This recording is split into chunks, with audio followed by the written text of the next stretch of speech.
Anatomiya 2-darsi bizda sekretsiya bezlari, endokrin sistemasi haqida bo'ladi. Odam organizmi qanday boshqariladi? Odam organizmi ikki xil usul bilan, ya'ni nevral va gumoral yo'llar bilan boshqariladi. Odam organizmidagi nevral boshqarilish bu albatta nerv sistemasi orqali bo'ladi. Gumoral boshqarilish esa bu albatta biologik faol moddalar orqali bo'ladi. Endi biz siz bilan dastlab odam organizmini gumoral yo'l bilan boshqarilishi haqida gaplashamiz. Mana shu odam organizmidagi nevral va gumoral boshqaruv birgalikda odam organizmini doimiy bir xilligini ta'minlaydi. Ya'ni odam organizmidagi barcha jarayonlarning bir xilligi gomeostazning ta'minlanishi bu albatta mana shu ikki xil sistema orqali bo'ladi. Ana endi bizda nevral boshqarilish va gumoral boshqarilish haqida alohida gaplashamiz. Dastlab nevral boshqarilish, ya'ni nerv boshqarilish. Bosh miya va orqa miya, ya'ni markaziy nerv sistemasi orqali barcha organlarning ishini muvofiqlashuvi bu nevral boshqarilish hisoblanadi. Miya bilan organlar o'rtasida ikki tomonlama nerv bog'lanish mavjud. Bosh miya va orqa miya o'zidan nerv impulslarini hosil qiladi. Ya'ni nerv hujayralari membranalar orqali uzatadigan elektr signallar, ya'ni biologik tokni hosil qiladi. Bu biologik tok orqali esa organlar boshqariladi. Nerv impulslari ham organizmga biologik faol moddalar singari ta'sir ko'rsatadi. Ya'ni nerv impulslari ham organ va organizm funksiyasini qo'zg'atadi yoki tormozlaydi.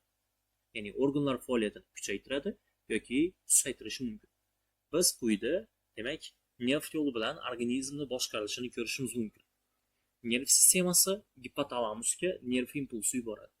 Gipotalamus esa bizda hukmron bez hisoblangan gipofiziga impuls yuboradi. Natijada esa gipofiz esa o'zini gormonlari orqali, demak neyrogormonlari orqali hukmron bezni o'zi boshqa bezlarga impulslarni, ya'ni gormonlarni yuboradi. Natijada bo'lsa boshqa bezlar va butun organlar ishi ta'minlanadi. Endi bizda gumoral boshqariladi. Dastlab gumor so'zini tarjima qilamiz. Gumoral, gumor lotincha suyuqlik degan ma'noni bildiradi.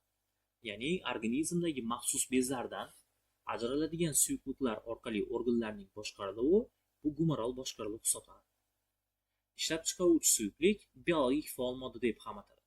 Sababi esa bu biologik faol moddalar konsentratsiyasi past bo'lsa ham organlarga bo'lgan ishi o'ta kuchli. Ya'ni kam konsentratsiyaga ega bo'lgan moddalar organlarga o'ta kuchli ta'sir qiladi. Ya'ni organlar faoliyatini kuchaytiradi yoki aksincha, ya'ni pasaytiradi. Gormonlar bir vaqt o'zida bir tomonlama yoki ko'p tomonlama ta'sir qilishi mumkin. Bir tomonlama ta'siri bu albatta androgen va estrogen misolida bo'ladi. Ya'ni jinsiy gormonlar faqat jinsiy bezlarga ta'sir qiladi. Ko'p tomonlama ta'siri esa bu albatta ba'zi bir gormonlar bir vaqtning o'zida bir necha organlar sistemasi ichiga ta'sir qiladi. Masalan, adrenalin va tireksin gormonlari ko'p tomonlama ta'sir qiladi.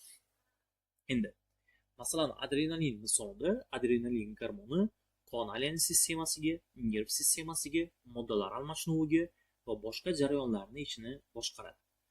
Jinsiy gormonlar esa androgen va estrogen faqat bir tomon, ya'ni faqat jinsiy organlarga demak ta'sir ko'rsatadi.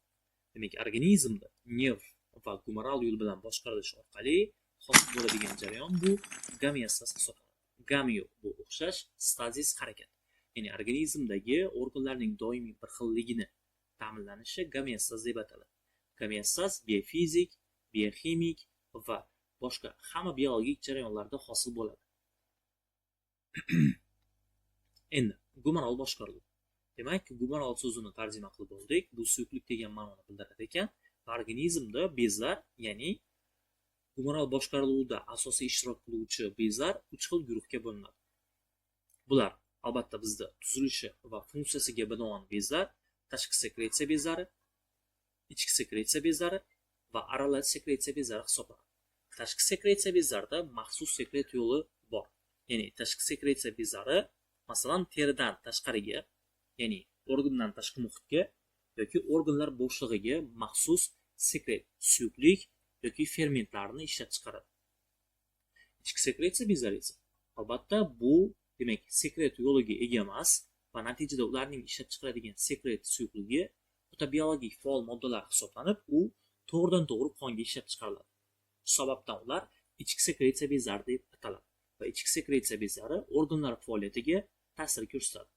Endi aralash sekretsiya bezlari esa bir vaqtning o'zida ikki xil vazifani bajaradi. Ya'ni ham tashqi, ham ichki sekretsiya bezlari vazifasini bajaradi. Dastlab bizda tashqi sekretsiya bezlari. Ularning ishlab chiqarilgan suyuqligi, demak, organlar bo'shlig'iga yoki teri sirtiga ishlab chiqariladi. Tashqi sekretsiya bezlariga misol qilib biz teri bezi, ko'z yosh bezi, sut bezlari, so'lak bezlari, ichak bezlari va oshqozon bezlarini misol qilishimiz mumkin. Bilamizki, bu joyda teri, ko'z yosh bezi, sut bezlari, demak, terining yuzasiga chiqadi. So'lak, ichak va oshqozon ichak bezlarini o'zlari esa ular organlar bo'shlig'iga ma'lum bir suyuqliklar, ovqat hazm qilish suyuqliklarini ishlab chiqaradi. Ichki sekretsiya bezlari ishlab chiqariladigan suyuqlik bu gormon deb ataladi, o'ta biologik faol modda hisoblanganligi uchun. Endi biz ichki sekretsiya bezlari bilan tanishamiz. Bularga gipofiz, epifiz, qalqonsimon bez, qalqon oldi bezi, ayrisimon bez, buyrak usti bezi kabilarni misol qilamiz. Endi aralash sekretsiya bezlari bir qismi tashqariga suyuqligini, bir qismini qonga ishlab chiqaradi. Misol qilib aralash sekretsiya bezlariga biz, demak, jigar, me'da osti bezi va jinsiy bezlarni misol qilamiz. Albatta, yana jinsiy bezlar tuxumdon va urug'donlar hisoblanadi. Ana endi endokrin bezlar. Endokrin bezlari bu ichki sekretsiya bezlari hisoblanib, ularning ishlab chiqargan suyuqligi gormon deb ataladi va ular bevosita qonga ishlab chiqariladi. Shuning uchun ular endo ichki krin, ya'ni ayrish, ichki sintez bezlari hisoblanadi. Va har bir ichki sekretsiya bezlari o'ziga xos bo'lgan gormonlarni ishlab chiqaradi. Bu joyda har bir ichki sekretsiya bezlarini ishlab chiqaradigan gormonlari haqida aytilyapti. Qalqonsimon bez, tiroksin gormoni, qalqon oldi bez, parat gormon, epifiz, melatonin, serotonin gormonlarini ishlab chiqaradi. Ayrisimon bez esa timozin gormon, gipofiz, somatotrop, gonadotrop, tirotrop va sapirotsin, antidiuretik, intermediin va boshqa gormonlarni ishlab chiqaradi. Buyrak usti bezi esa androgen, estrogen, adrenalin va noadrenalin kabi gormonlarni ishlab chiqaradi. Ana endi bizda qalqonsimon bez. Dastlab ichki sekretsiya bezlari ichidagi eng katta bez bu albatta qalqonsimon bez hisoblanadi. Takrorlayman, ichki sekretsiya bezlari ichidagi eng kattasi bu qalqonsimon bez hisoblanib, uning joylashuvi, ko'rib turganimizdek joylashuvi bo'yinning oldingi sohasida hiqildoqni old tarafdan va yon tarafdan yopib turadi.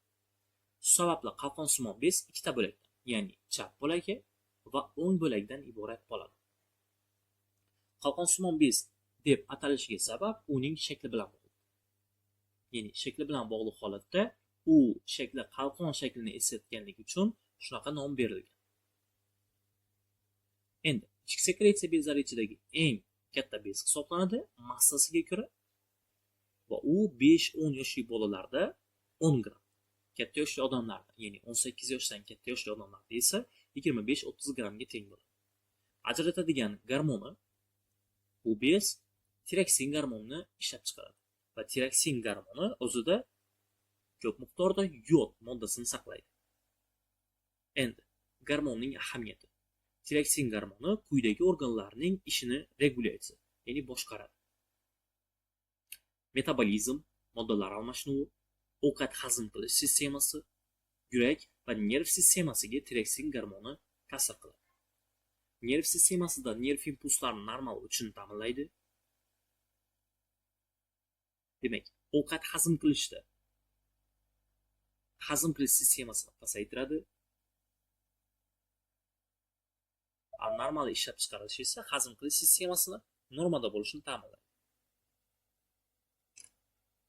Metabolizmni, demak, yaxshi qiladi. Davom qildiramiz.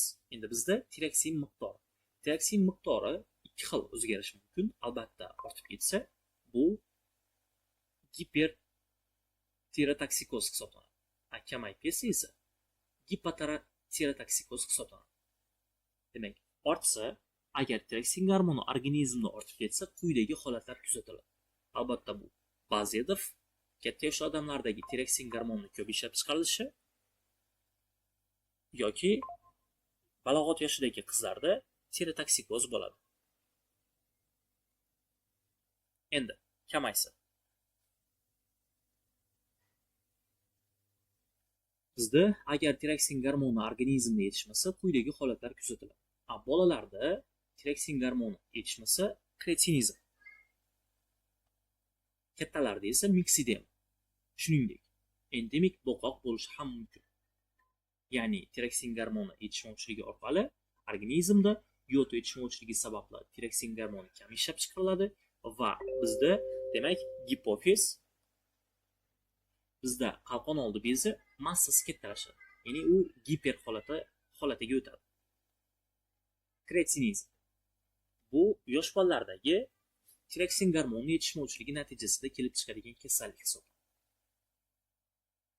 Kretinizm kasalligi belgilari. Bolalarda aqliy va jismoniy rivojlanishni orqada qolishi bo'ladi. Masalan, shu joyda rasmda ko'rsatilgan bola 2 yoki 3 yoshli bolaga o'xshaydi. Lekin u demak 7 yoshli bola hisoblanadi. Nima sababdan unda jismoniy rivojlanishlar orqada qolgan desak, bu albatta undagi moddalar almashinuvi sustligi bilan bog'liq. Ya'ni tireksin gormoni yetishmovchiligi natijasida moddalar almashinuvi pasayadi va u jismoniy jihatdan o'zining tengdoshlaridan keyinda qoladi. Albatta bu aqliy nerv sistemasi jihatdan ham bo'ladi. Va natijada bolada pakanalik yuzaga keladi. Bu kretinizm. Endi bu miksidem.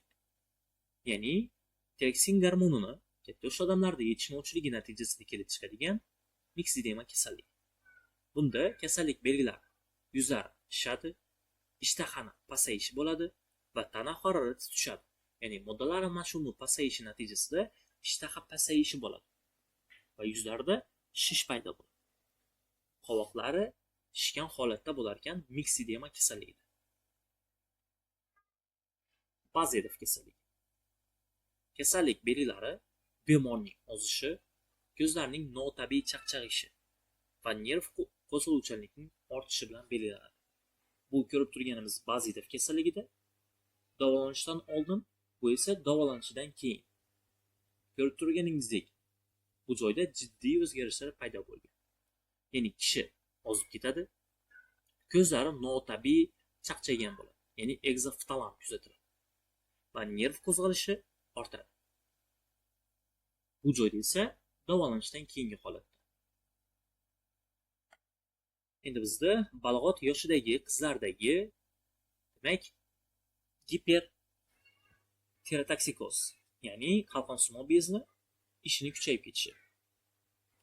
Ya'ni bu joyda qalqonsimon bez kattalashuvi orqali ko'rib turganimizdek egzoftalam, ko'zlarning chaqchayishi bo'ladi. Ajinlar erta tushadi va yuzlari shish bo'ladi. Qizlarda balog'at yoshiga yetishda tirotoksikoz kasalligi vujudga keladi. Bunda demak qizlarda tez jahl chiqishi, uyqusizlik, terlash, ishtahani pasayishi kabi simptomlar bilan belgilanadi. Bu tirotoksikoz kasalligi. Endi siz bilan ya'ni keyingi bez bu qalqon oldi bez haqida gaplashamiz. Dastlab topografiyasi, ya'ni joylashuv. Bu bez qalqonsimon bez orqa sohasida joylashganligi uchun u qalqon oldi yoki qalqon orqa bez deb ataladi. Demak, bu qalqonsimon bez bo'lsa, bu bezning orqa qismiga, demak, to'qimasiga botib kirgan. Shu sababdan u qalqon oldi yoki qalqon orqa bezi deb ataladi. Ko'rib turganimizdek rasmda u 4 ta tanachadan iborat bo'ladi. Mana shu 4 ta tanachaning massasi 100-150 milligrammda bo'ladi. Demak, qalqon oldi bezi 4 ta bo'lakdan iborat bo'ladi. Ajratadigan gormoni bu paratgormon hisoblanadi. Gormonning ahamiyati esa qon va suyak muskuldagi kalsiy va fosfor almashinuvini ta'minlaydi. Organizmda paratgormon normal ishlab chiqarilsa, qondagi, suyak va muskuldagi kalsiy va fosfor konsentratsiyasi balans bo'ladi, ya'ni normalligi ta'minlanadi. Qachon qalqon oldi bezning ishi buzilsa, ya'ni paratgormon yetishmasa, bu gipoparatizm deyiladi. Demak, paratgormonning yetishmasligi bu gipoparatizm hisoblanib, bunda qondagi kalsiy suyak va muskulga o'tib ketadi. Natijada qondagi kalsiyning kamayishi quyidagicha belgilarni hosil qiladi. Nerv muskul qo'zg'aluvchanligi ortadi, qovoqlar, lablar pirpirab ucha boshlaydi. Va juda kamayib ketsa, ya'ni paratgormon qonda juda kamayib ketsa, oxir oqibatda tetaniya, ya'ni umumiy qaltirash yuzaga keladi. Endi bizda paratgormonning ortib ketishi. Paratgormonning ortib ketishi giperparatizm deyiladi. Va giperparatizmda endi suyak va muskuldagi kalsiy qonga o'tib ketadi. Natijada qondagi kalsiy miqdori ortadi. Endi bu suyak va muskuldagi kalsiy miqdorining kamayishi esa albatta bizda jiddiy o'zgarishlar paydo bo'ladi. Ya'ni jiddiy o'zgarishlarni hosil qiladi. Bunda suyak yumshoq deformatsiyaga uchraydi, ya'ni suyaklar simuvchan bo'lib qoladi. Bilamizki, kalsiy suyakka qattiqlik beradi. Endi suyakda esa qattiqlik yo'qoladi. Endi muskullar bo'shashadi. Ya'ni kalsiy muskullardagi motoneyronlardagi impulsni o'tkazmay qo'yadi. Kalsiy kamligi jihatidan, ya'ni hisobiga. Bu joyda kalsiy ioni muskullardagi motoneyronlar, ya'ni muskullardagi retseptorlarda impuls o'tkazish vazifasini bajaradi. Kalsiyning kamayishi esa muskuldagi impuls o'tishini pasayishiga olib keladi va muskullar bo'shashgan holatda bo'ladi va kishi doimo giperparatizm holatida holsiz va tez charchagan holatda bo'ladi. Endi bizda gipofiz, ya'ni hukmron bez. Dastlab joylashuvini ko'rib o'tamiz. Ko'rib turganimizdek, gipofiz bezi bosh miyaning ostki turk egarchasi sohasida joylashgan. Bu talamus, bu gipotalamus. Ya'ni gipotalamusning ostki sohasida turk egarchasida joylashgan hisoblanadi gipofiz. Gipofiz bezi shakli no'xatsimon shaklga ega va gipofiz 3 ta bo'lakdan. Rasmda ko'rib turganimizdek orqa, o'rta va oldingi bo'lagidan iborat hisoblanadi. Gipofiz bezi hukmron bez hisoblanib, barcha bezlarning ishini nazorat qilib turadi. Gipofiz o'zi esa gipotalamus orqali nazorat qilinadi. Ya'ni gipotalamusdagi nerv impulslar gipofizning orqa bo'lagiga yuboriladi va orqa bo'lagi esa neyrogormon hisoblanib, ham nerv impuls qabul qiladi va gormon ishlab chiqariladi orqa bo'lagidan. Natijada esa gipofiz bezining o'zi boshqa bezlarning ishini nazorat qilib turadi. Massasi. Gipofiz bezi katta yoshli odamlarda 0,5-0,6 grammni tashkil qiladi. Va bezning qon tomirlari oraliq miyaning gipotalamus bilan bog'langan bo'lib, shu yerdan boshqariladi. Ajratadigan gormonlari ahamiyati. Gipofiz bezi endokrin bezlar ichidagi hukmron, ya'ni sulton bez hisoblanganligi uchun barcha bezlarning ishini nazorat qilib turadigan gormonlarni ishlab chiqaradi. Endi biz gipofiz bezini 3 ta qismiga mutanosib alohida gormonlarni o'rganamiz. Ko'rib turganimizdek, bu gipofiz, bu gipotalamus. Gipotalamus gipofizga buyruq buyuradi. Gipofiz esa albatta barcha bezlarga buyruq buyuradi. Bu esa bizda sxematik ko'rinishda tasvirlanadi. Endi biz bilishimiz kerak bo'lgan narsa bu gipofizning bo'laklariga mutanosib ajratadigan gormonlari va har bir gormonning ahamiyati. Masalan, eng birinchi somatotrop yoki somatotropiy. Bu albatta oqsil biosintezi va suyaklarning shakllanishida ahamiyatga ega bo'lgan gormon hisoblanadi va u gipofizning oldingi bo'lagidan ishlab chiqariladi. Keyingi gormon tirotrop. Tirotrop ko'rib turganimizdek qalqonsimon bezning ishini nazorat qiladi. Adenokortikoid bo'lsa, ya'ni adenokortikoid bu demak buyrak usti bezining ishini nazorat qilib turadi. Prolaktin. Prolaktin esa demak homiladorlikdan keyin emiziklik davrida sut bezlarini faollashiga olib keladi.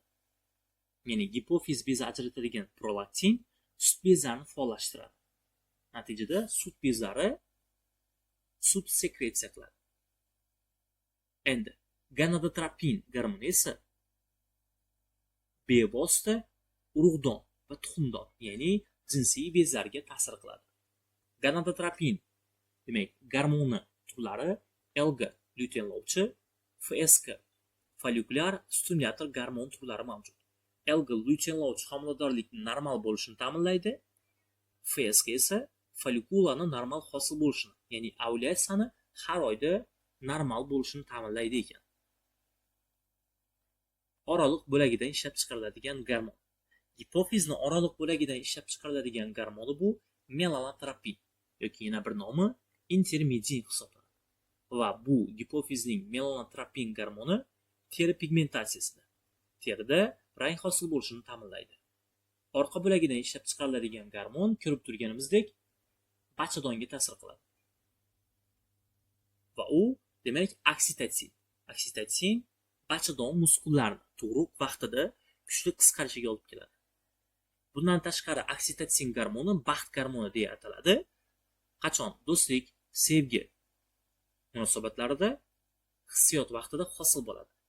Shu sababli u baxt gormoni bilan ham ataladi. Endi vazopressin antidiuretik gormon, ya'ni ABG. Anti qarshi diuretik, diures siyish.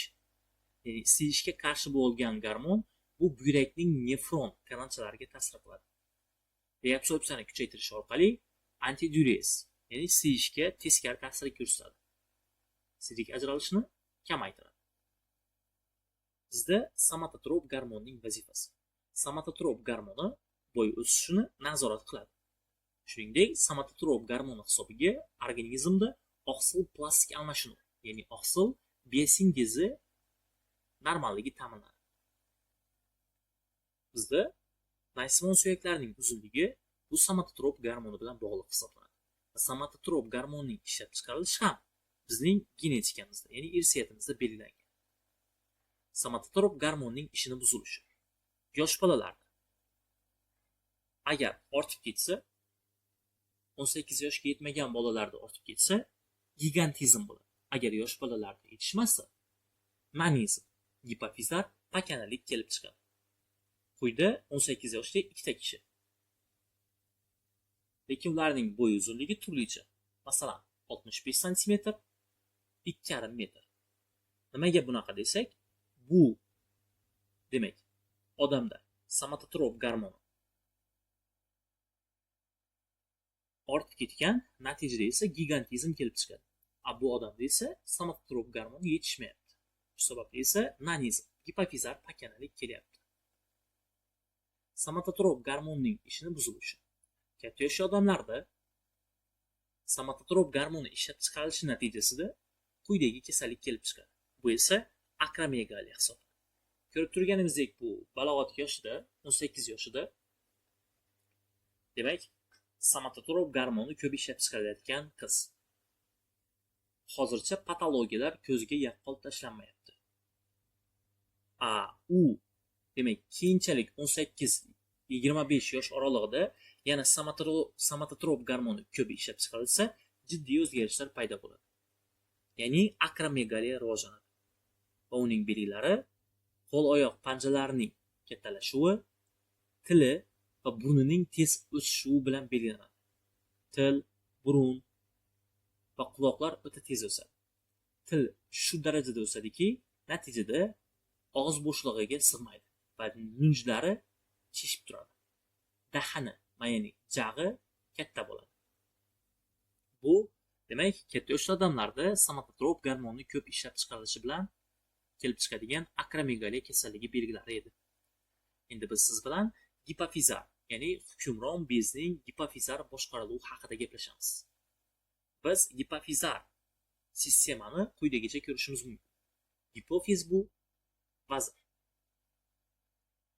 Gipofiz esa endokrin bezlari va organlar faoliyatiga buyruq beradi, ya'ni ularga topshiriq beradi.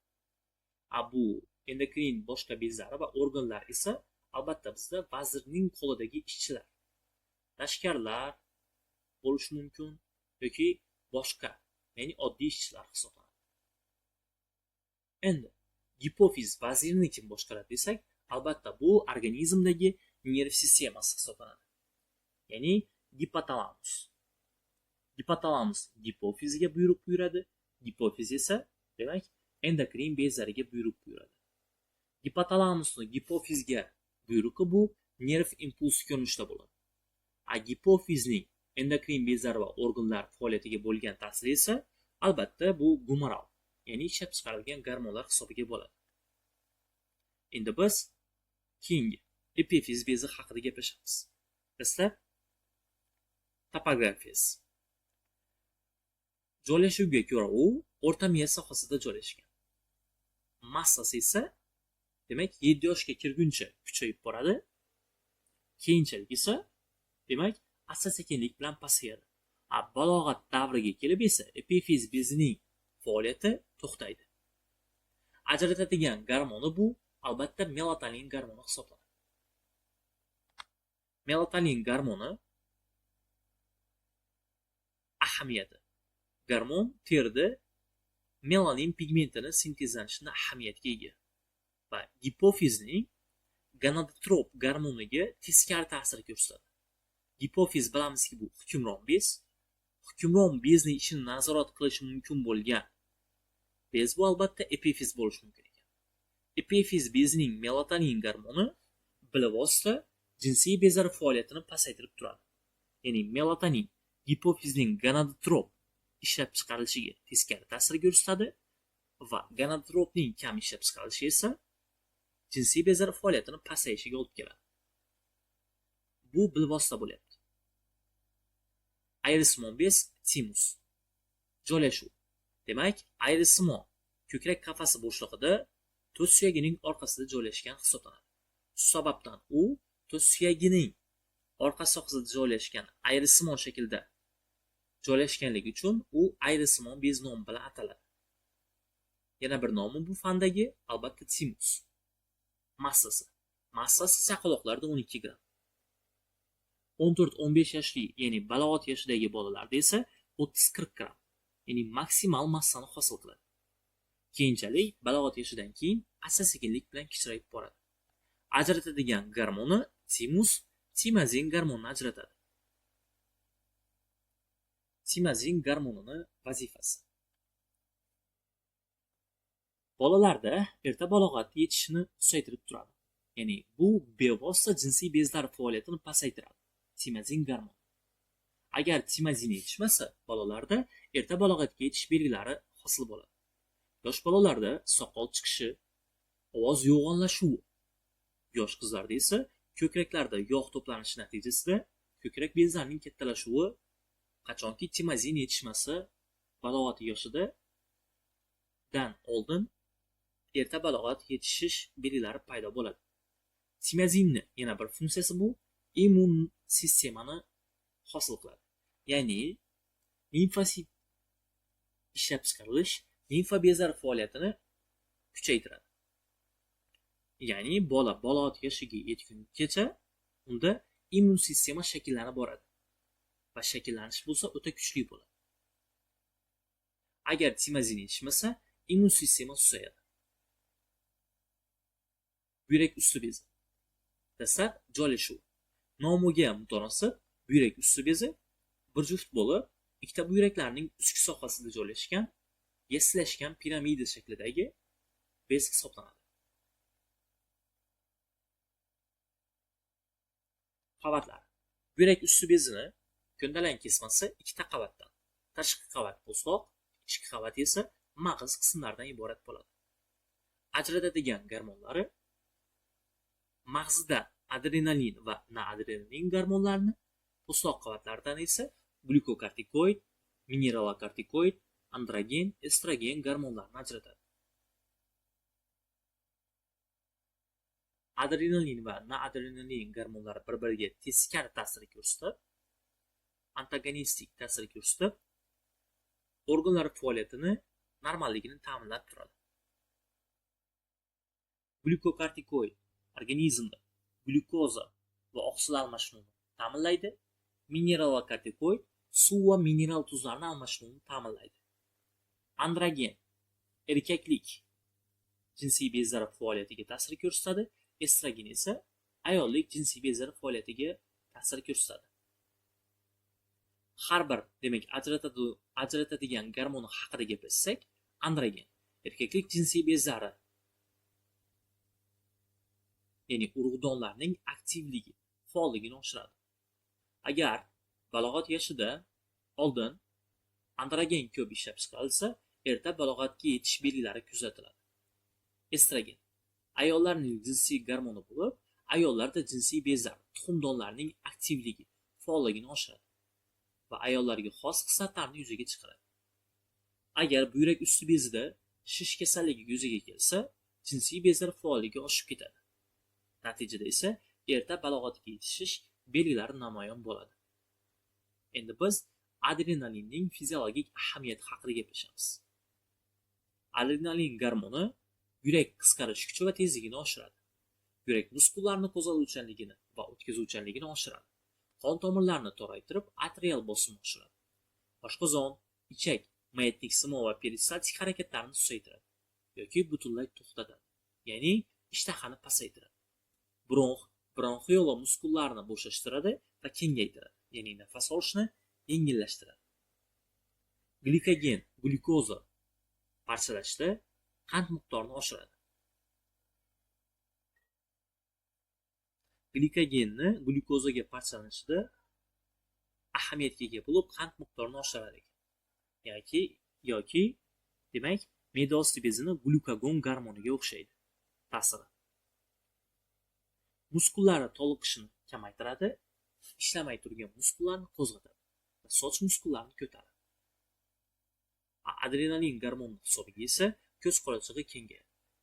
Adrenalin gormoni stress, qo'rquv, hayajon vaqtida ko'p ajraladi.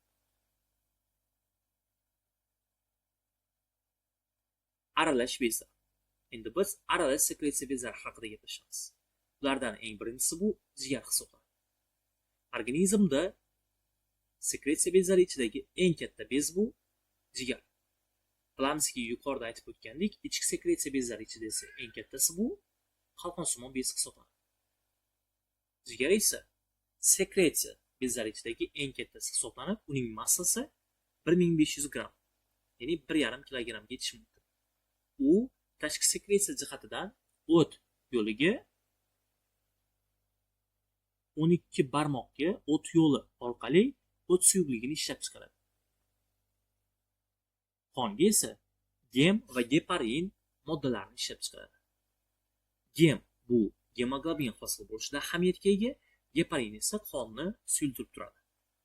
Gem va geparinning ishlab chiqarishi bu jigar orqali ichki sekretsiya bezi faoliyati hisoblanadi.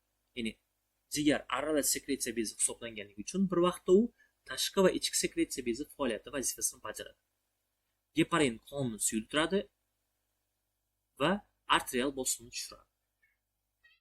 Va geparin demak polisaxarid hisoblanadi. Bizda jigar ikkita bo'lakdan iborat va o'z-o'zini qayta tiklash xususiyatiga ega bo'ladi. Va u bir marta. Ya'ni jigar regeneratsiya xususiyatiga ega bo'ladi. Endi bu tashqi sekretsiya orqali chiqaradigan o't suyuqligi o't pufagi va o't yo'li orqali 12 barmoq ichakka ochilgan bo'ladi. Ichki sekretsiya jihatdan esa u qon tomirlariga, demak, gem va geparin moddalarini ishlab chiqaradi. Endi siz bilan me'da osti bezi, ya'ni oshqozon osti bezi haqida gaplashamiz. Nomidan ma'lumki, u oshqozonning ostki sohasida biroz keyinroqda joylashgan bo'ladi. Bu oshqozon osti bezi, ya'ni me'da osti bezi va uning ko'ndalang kesmasi. Bu tashqi sekretsiya bajaruvchi hujayralar, ular esa albatta ichki sekretsiya vazifasini bajaruvchi hujayralar.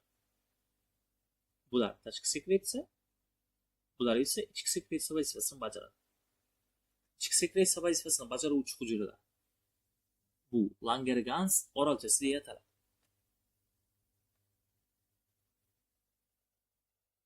Bezning Langerhans orolchasi deb ataladigan qismdan gormonlar ishlab chiqariladi. Gormonlardan insulin, glyukagon va gastrin hisoblanadi. Bilamizki, gastrin gormoni oshqozon fermentativ funksiyasini kuchaytiradi. Gastrin gormonining ishlab chiqarilishi qonga va oshqozonning ichki devor bezlari faoliyati kuchayadi. Me'da osti bezi bundan tashqari tashqi sekretsiya hujayralari orqali quyidagi fermentlarni 12 barmoq ichakka pankreatin nayi orqali ishlab chiqaradi. Bu tripsin, lipaza va amilaza. Tripsin oqsillarni parchalanishida, lipaza yog'larni parchalanishida, amilaza esa uglevodlarni parchalanishida ahamiyatga ega. Insulin. Insulin normal holatda organizmdagi qand miqdorini nazorat qilib turadi. Ya'ni qondagi qand miqdorini 0,1 0,12% bo'lishini ta'minlaydi. Ya'ni glyukozani glikogenga aylantirib, jigar va muskullarda zaxirlaydi. Ya'ni insulinning faoliyati assimilyatsiya hisoblanadi. Agar insulin kamaysa, qandli diabet yuzaga keladi. Ya'ni qondagi qand miqdori ortib ketadi. Glikogen esa kamayadi. Agar insulin ko'payib ketsa, qon bosimining ortishi, gipertoniya yuzaga keladi va glyukoza qonda kamayib, glikogen ko'payadi.